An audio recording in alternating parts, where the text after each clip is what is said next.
മലയാള സിനിമയിലെ രാജാവ് മോഹൻലാലാണെങ്കിൽ മലയാള സീരിയലിലെ രാജാവാണ് കിഷോർ പീതാംബരൻ. 23 വർഷമായി സീരിയലിൽ തിളങ്ങി നിൽക്കുന്ന പീതാംബരൻ്റെ എല്ലാ കഥാപാത്രങ്ങളും എന്നും പ്രേക്ഷകരുടെ മനസ്സിൽ തങ്ങി നിൽക്കുന്നവയാണ്. സീരിയലിലെ ലാലേട്ടൻ എന്നാണ് കിഷോറിൻ്റെ വിളിപ്പേര്. 3ാം ക്ലാസ്സിൽ പഠിക്കുമ്പോഴാണ് താരം ആദ്യമായി നാടകത്തിൽ അഭിനയിക്കുന്നത്. പിന്നീട് നാടകത്തിൽ നിന്നുള്ള പല കഥാപാത്രങ്ങളും കിഷോറിനെ തേടിയെത്തി. അങ്ങാടിപ്പാട്ട് എന്ന ടെലിവിഷൻ പരമ്പരയിലൂടെയാണ് കിഷോർ സീരിയൽ രംഗത്ത് തുടക്കം കുറിക്കുന്നത്. പിന്നീട് ശ്രീ മഹാഭാഗവതം, കാഞ്ചീപുരത്തെ കല്യാണം തുടങ്ങിയ നിരവധി ജനപ്രിയ പരമ്പരകളിൽ അഭിനയിച്ചു. കൂടുതലായും വില്ലൻ കഥാപാത്രങ്ങളിലൂടെയാണ് കിഷോർ പ്രേക്ഷക ശ്രദ്ധ നേടിയത്. ഇതുവരെ ഏകദേശം 300ഓളം ടെലിവിഷൻ പരമ്പരകളിലും ഏതാനും സിനിമകളിലും അദ്ദേഹം അഭിനയിച്ചിട്ടുണ്ട്. മകൻ കാളിദാസനും മലയാള ടെലിവിഷൻ രംഗത്തെ നടനാണ്. 2010 അഭിനയിച്ച ഹരിചന്ദനം എന്ന സീരിയലിലെ കിഷോറിൻ്റെ വേഷം വളരെ ശ്രദ്ധേയമായിരുന്നു.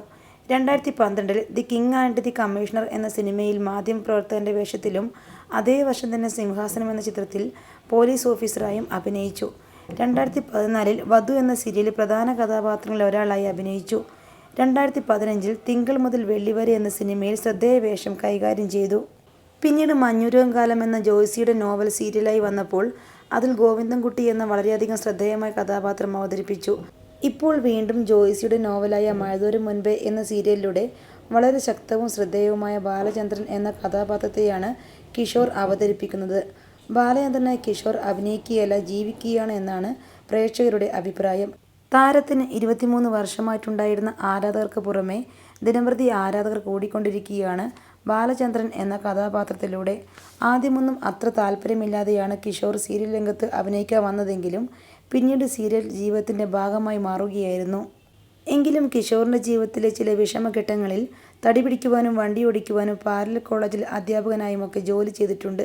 ആരോഗ്യമുള്ളിടത്തോളം കാലം എന്തും ചെയ്യാൻ മടിയില്ല എന്നതായിരുന്നു കിഷോറിൻ്റെ നിലപാട്. അങ്ങനെയിരിക്കെയാണ് കിഷോറിൻ്റെ പ്രതീക്ഷകളെ തകർത്തുകൊണ്ട് ശരീരത്തിൽ ചില രോഗലക്ഷണങ്ങൾ ബാധിച്ചു തുടങ്ങിയത്. ശരീരത്തിനുണ്ടാകുന്ന തളർച്ചയും ക്ഷീണവും കിഷോറിൻ്റെ അഭിനയത്തെ കാര്യമായി ബാധിച്ചു. കുടുംബത്തിൽ പ്രമേഹ പാരമ്പര്യം ഉള്ളതിനാൽ തന്നെയും പ്രമേഹം ബാധിച്ചിരിക്കുന്നു എന്ന് കരുതി അതിനുള്ള ചികിത്സയ്ക്കാണ് താരം ആദ്യം പോയത്.